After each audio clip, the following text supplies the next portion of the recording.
My name is Kelly, I'm 29 years old, and after years of relentless hard work, I was finally promoted to project manager at a prestigious tech company in Seattle. This was a major milestone in my career, not just for the new title, but also for the significant salary increase that came with it. Once the excitement of the promotion settled, I decided to fulfill a long-held dream: buying a new car for myself. Getting good at an actual dream, why's it boring you? It's a year from now, but not just any car. It had to be something special, a reward that truly reflected all the effort I had put in. I spent weeks researching different models, comparing features, and carefully calculating costs to ensure I could afford the monthly payments without compromising my financial goals. After many late nights deliberating, I decided on the latest BMW 5 Series, a car I had quietly admired since my college days. Last Saturday, I walked into a BMW dealership, feeling a mix of excitement and nervousness. I didn't think it would pee up as I walked into the parking lot, only to see a car parked by my car. That feeling quickly faded when I saw the gleaming new cars displayed throughout the showroom. Andrew, the salesperson at the dealership, was incredibly helpful and showed no hint of condescension, something I had worried about as a woman buying a car. When Andrew led me to the BMW I had been eyeing, I couldn't contain my excitement. Sitting in the driver's seat for the first time, I felt the softness of the leather upholstery, admired the meticulous attention to detail in the interior, and heard the smooth purr of the engine when I pressed the start button. It seemed more dynamic, and I felt as though I had found somewhere real. Everything was perfect, from the way the car glided effortlessly on the test drive, to the firm grip of the steering wheel in my hands. I knew instantly that this was the car for me. After 2 hours of completing paperwork, I officially drove my dream BMW 5 Series out of the dealership. With the wind blowing through the open windows and an indescribable sense of pride filling my heart, I could hardly believe the car was really mine. For the first few days, I savored every moment with it. Every time I pulled into the parking lot at work and saw my shiny new BMW parked neatly, I couldn't help but smile. My coworkers were impressed too, and honestly, I felt proud that I had achieved this, earning every dollar myself to afford the car I had always dreamed of. Buying the car wasn't just a reward for my hard work, it was a reminder of the journey I've been on. From starting my career as an intern earning just enough to get by, to today, a project manager with a sleek BMW. I had built this life through perseverance, dedication, and determination. This accomplishment wasn't just a milestone in my career, but a motivation to keep striving for even bigger goals in the future. As I continued to walk, I felt secure and saw that this path I had built was something I had been building a long time. That Saturday evening, I drove my new BMW to my parents' house for dinner, a family tradition we've kept up every weekend. As soon as I parked in the driveway, the porch light flicked on and my younger sister, Lisa, 22, ran outside. Still a senior in college in California, Lisa had always been the most pampered member of the family.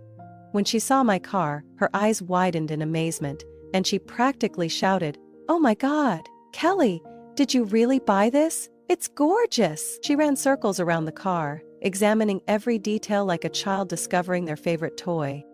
Mom and Dad came out shortly after. Mom looked at the car, her expression a mix of surprise, but with no hint of excitement.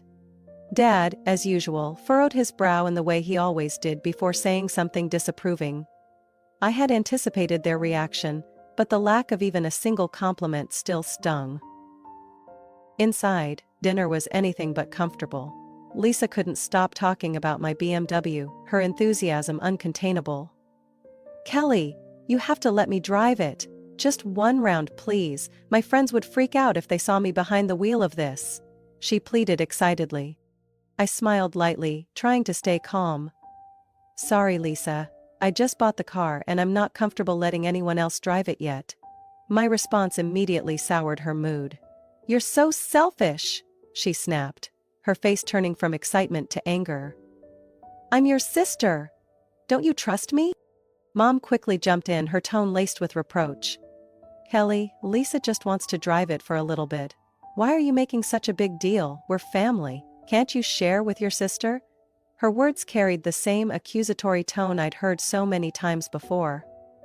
Dad added his voice, the familiar disappointment seeping through. "Kelly, you should think about Lisa a little. Don't you think you're being selfish? No, I. Their words left me frozen. Old memories rushed back, like a slow reel playing in my head. I remembered my teenage years, when Lisa was always prioritized, and I was constantly told to grow up and sacrifice for my sister. I thought of the time I was 16, using a cracked, outdated phone while Lisa, at just 9 years old, was gifted the latest iPhone because all her friends had one. When I asked for a better phone, my parents simply said, "You're old enough. If you want one, get a job and buy it yourself." And I did. I worked part-time, saved every penny, and bought my own decent phone, while Lisa continued to get whatever she wanted without question. Bitterness from those memories surged inside me, but I forced myself to stay composed. "Mom, Dad, I worked really hard to earn this car," I said, my voice steady but firm. "I'm not comfortable letting anyone else drive it right now, and that's my decision." Lisa jumped up from her chair, her face flushed with anger. "You're the worst, you always think you're the only one that matters," she yelled before storming off, her heavy footsteps echoing through the house, followed by the loud slam of her bedroom door. I turned to Mom and Dad, hoping for a glimmer of understanding, but Mom only shook her head. "Kelly, I can't believe you're acting like this. We raised you better than that," she said, her words cutting like a knife. I stared down at my plate, suddenly losing any appetite I had left. Without another word, I stood up, cleared my plate, grabbed my car keys and walked out. No one stopped me. As I drove home, tears welled up in my eyes. I wasn't crying because I was angry at Lisa or my parents. I was crying because of the injustice that had shadowed me my entire life. This car, a symbol of everything I had worked so hard for, should have been a source of pride. But to my family, it had become just another reason to judge and criticize me. Sunday night, as I was unwinding after a long, exhausting week, my phone suddenly rang. My mom's voice on the other end was tense. "Kelly, your sister was in an accident," she said, leaving me frozen in place. My heart started racing as the worst thoughts rushed through my mind. "Is Lisa okay?" I asked, overwhelmed with worry. "She's fine, but..." Mom hesitated, her voice trailing off. "Your car is totaled." It felt like a lightning bolt struck me. "My car? Why my car? I didn't let Lisa borrow it," I shouted, a mix of anger and panic rising inside me. "Kelly, don't overreact," Mom snapped, though her voice betrayed her own tension. "Lisa just borrowed it to go out with her friends. What's done is done, what matters now is helping your sister." I couldn't say another word, my hands trembling as I hung up. The excitement of my new car quickly dissolved into anger and bitter disappointment. The next morning I went to the police station, where I learned the full story from an officer named Martinez. He explained that my BMW had been found at the side of the road, severely damaged after crashing into a streetlight. Lisa and her 3 friends had been drunk, and one of them, Katie, was seriously injured, suffering a broken collarbone and a concussion. But the worst part wasn't even that. Martinez told me Lisa had impersonated me during the arrest, claiming she was Kelly Thompson, and that the car was hers. Hearing that, I felt my blood boil. How could Lisa do this? She hadn't just stolen my car, she had dragged me into her mess. Martinez went on to explain that Lisa resisted arrest, escalating the situation further. She was now in custody, and the police needed me to clarify the ownership of the car. When I met Lisa in the holding cell, she showed no remorse. Instead, she looked at me with irritation. "Oh, you're here. Finally stepping up to take responsibility, huh?" she said sarcastically. "Responsibility?" I nearly shouted. "You stole my car, drove drunk, caused an accident, and impersonated me. And you think I'm going to take responsibility for your actions?" Lisa shrugged as if none of it was a big deal. "It's your car, so it's your problem. My friends are hurt and they're asking for money. Mom said you'd help." That statement felt like gasoline on an open flame. I turned to my parents, who were standing nearby, their faces filled with worry. "Did you really tell Lisa I'd pay for this?" I asked, my voice laced with fury. Mom avoided my gaze, but Dad finally spoke up. "Kelly, you have to understand. Lisa is young, she didn't know what she was doing. You're her older sister, can't you help her just this once? This time I couldn't hold back. Help? It's always the same. Every mistake Lisa makes is covered up, and I'm the one who has to bear the consequences. I worked hard to buy that car, and now it's destroyed because of Lisa's irresponsibility. I turned to Lisa, who had started crying, but her tears no longer softened me like they used to. I'm not paying for this, and I'm not helping you out of this mess, I said, firmly. After leaving the station, I returned to my apartment only to find it trashed. Lisa had taken the spare key from my mom, let herself in and thrown a party while I was gone. Beer bottles, cigarette butts and stains were scattered everywhere, making me feel like my personal space had been completely violated. I immediately called my landlord and had the locks changed that night. The betrayal I felt wasn't just from Lisa but also from my parents, who had enabled her behavior for so many years. From that day forward, I decided things would change. I was no longer willing to shoulder Lisa's mistakes or tolerate my parents' favoritism. Even if it meant being labeled selfish by my family, I knew I had to stand up for myself, my property, and my future. I began collecting evidence to file a lawsuit against Lisa for theft and impersonation. A necessary step to put an end to the years of injustice I had endured. After deciding to press charges against Lisa for stealing my car and breaking into my apartment, I knew my relationship with my family would never be the same. But I had no other choice. My heart was heavy with pain, but resolute with determination. This wasn't just about property or money. It was about setting a final boundary to protect myself. The day after filing the lawsuit, my parents flooded my phone with calls and messages, trying to convince me to withdraw the case. The same tired arguments echoed once again. Kelly, you can't do this to your family. Lisa's just a kid, she didn't mean it. And do you really want to tear the family apart over a car? I had heard it all before. Every call and every message only solidified my realization that they would never change. I was always expected to shoulder Lisa's mistakes, no matter the cost to me. I moved to a new apartment in a different part of the city, one with secure entry and strict building security. I didn't share my new address with anyone in the family. My former landlord, Angela, even called to check on me when I left, but I simply told her I needed a fresh start. In my new space, I felt safer, though the anxiety lingered, like a shadow in the back of my mind. During this time, I hired an attorney to represent me. They helped me compile a thorough case, from security footage showing Lisa entering my apartment without permission, to witness statements about the car accident and her impersonation of me, to the police. Everything was meticulously prepared, and for the first time, I felt like I was reclaiming control over my life. Meanwhile, my family descended into chaos. My parents borrowed money from relatives to cover Lisa's bail and dealt with a lawsuit from Katie's family over the injuries she sustained in the accident. As things spiraled, they turned to social media to criticize me openly. My mom posted things like, "It breaks my heart to see a family torn apart by a selfish child," and hinted that I was the reason Lisa was in trouble. Her posts quickly gained traction, drawing comments from relatives and family friends. I received countless messages accusing me of abandoning my sister and breaking the family apart. I didn't respond to any of the accusations. Instead, I focused on my work and my well-being. At my job, I was fortunate to have the support of my colleagues and boss. They encouraged me to talk about my struggles, which helped me realize I wasn't as alone as I'd felt. I saw that relationships built on respect and sincerity could exist outside my family. Eventually, the court date arrived. Lisa and my parents showed up, but they didn't so much as glance in my direction.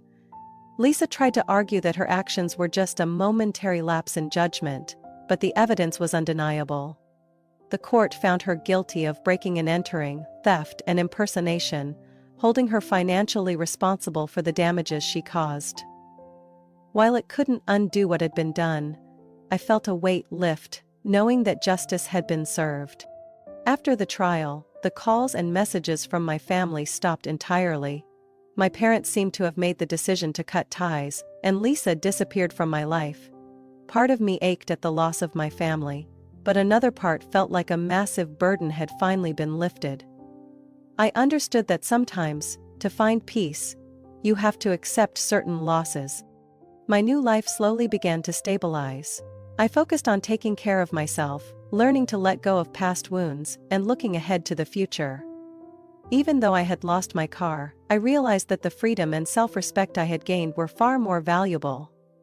In my new apartment, I finally found something I had always longed for but never experienced within my family: peace.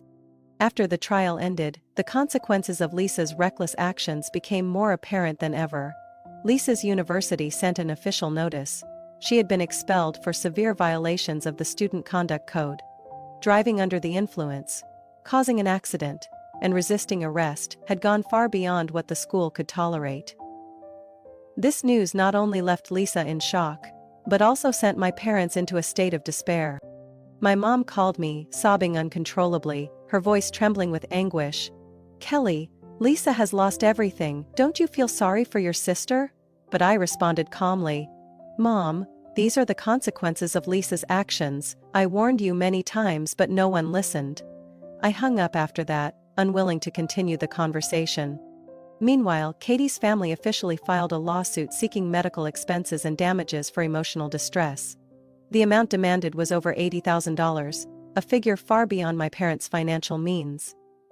They were forced to scramble, borrowing from relatives and even putting their house up as collateral to settle the lawsuit. I heard from a relative that my parents were deeply embarrassed to ask for help from people they once looked down on. Despite this, they still didn't reach out to me, except for their accusatory posts on social media. Lisa, who had always been spoiled, was now forced to face a harsh reality. With no protection from her school or my parents, she started working part-time at a coffee shop to pay off her debts. Friends who were once close to her began distancing themselves, not wanting to be associated with someone who had a criminal record and a tarnished reputation. I heard through old friends that Lisa tried to reach out to me, but I didn't respond. I had set firm boundaries and had no intention of breaking them. Although I no longer had direct contact with my family, news about them still reached me through relatives and mutual acquaintances. Extended family members began distancing themselves from my parents, who had lost their credibility due to their blind defense of Lisa. My parents, who once took pride in their perfect family, were now isolated within their own community. They no longer hosted the grand family gatherings they used to, and the image of a happy family they had always flaunted had completely crumbled. The hardest part for me was learning to let go of the resentment.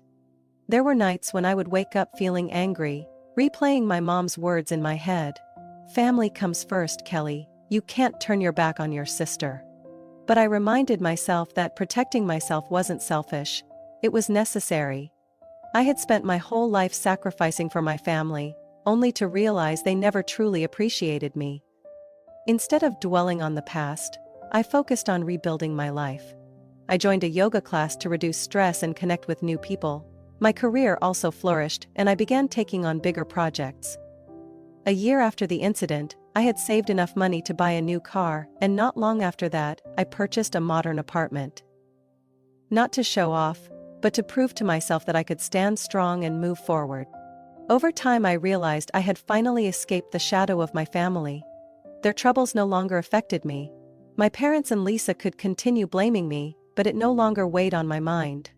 I had chosen my own path, one free of manipulation, pain, and injustice.